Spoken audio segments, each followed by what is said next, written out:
যেগুলো নিয়ে আসা হয়েছিল জামাই ষষ্ঠীর জন্য সেইগুলোই এখন পরপর দেখানো হবে। ফার্স্ট আমাদের শাড়িটা দেখা, যেটা অরিজিৎ নিয়ে এসছে। দেখা শাড়িটা, এটা কি শাড়ি? একটা জামদানি, এটা একটা জামদানি শাড়ি। এই কালারটা অরিজিৎ মায়ের জন্য নিয়ে এসছে। ভালো হয়েছে কালারটা, অরেঞ্জ কালার, বেশ ব্রাইট লাগে না অরেঞ্জ কালারটা সবাই পরলে। কিন্তু ওকে ঠকি নিয়েছে, বলেছে নাকি ব্লাউজ পিস আছে। এইসব জামদানি শাড়িতে মনে হয় ব্লাউজ পিস থাকে না। জামদানি শাড়ি, তাঁতের শাড়িতে ব্লাউজ পিস থাকে না।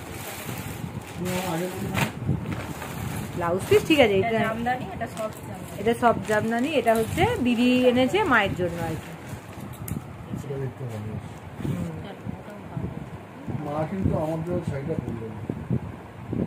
কোনটা? ওইটা তো পুজোর সময় পরে, পুজোর সময় পরে মা বলে বিয়ের সময় যেটা দিয়ে। দিদিও পরেনি তো মনে হয়। তুই পরিস নি তো এখনো? ও বিয়ের দেওয়া শাড়িটা অ্যাকচুয়ালি লাল ছিল, ওই জন্য মা এখন পরতে চাইছে না। আর ও বলছে পরতে হবে, আমরাও বলছি পরতে হবে। হ্যাঁ হ্যাঁ একদম, এখনকার দিনে ওইসব আর কেউ মানে না। এটা হচ্ছে অরিজিতের ড্রেস, এটা মা দিয়েছে ওকে। এটা হচ্ছে জিন্স, আর সেই দিনকে আমি দেখিয়েছিলাম জিন্সটা কেনার সময়। আর এটা হচ্ছে শার্ট, এই যে এটা হচ্ছে শার্ট। এগুলো আমরা জুডিও থেকেই কেনা হয়েছে, এটা অরিজিৎকে মা দিয়েছে। আর আমার জামাইবুটটা দেখা, এটা হচ্ছে জামাইবুট। এটা হচ্ছে জামাইবুট একটু ফর্মাল টাইপের, এই জন্য এই জামাইবুট এই শার্টটা ভালো হয়েছে। তোর পছন্দ হয়েছে?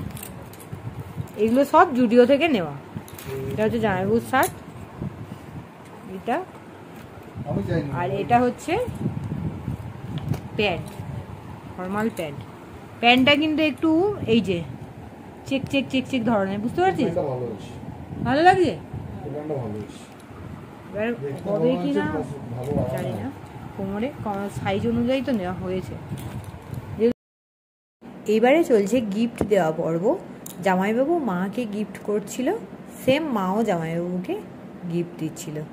আর একদিকে অরিজিৎও মাকে গিফট করবে, আবার মাও অরিজিৎকে গিফট করবে যে ড্রেসটা নেওয়া হয়েছিল। তোমরাও বলো কেমন লাগলো আমাদের গিফটগুলো, জামাই ষষ্ঠীর গিফট তোমরা জানাবে কিন্তু কমেন্ট করে। ওকে, এই যে টি শার্টটা পরে আছি আমি, আমার গায়ে বড় হয়েছে টি শার্টটা। এই টি শার্টটা আমাকে জামাই ষষ্ঠীতে দিয়েছে, এই টি শার্টটা। এটাও জুডিও থেকে এই টি শার্টটা আমাকে দিয়েছে জামাই ষষ্ঠীর জন্য, এই সুন্দর ড্রেসটা।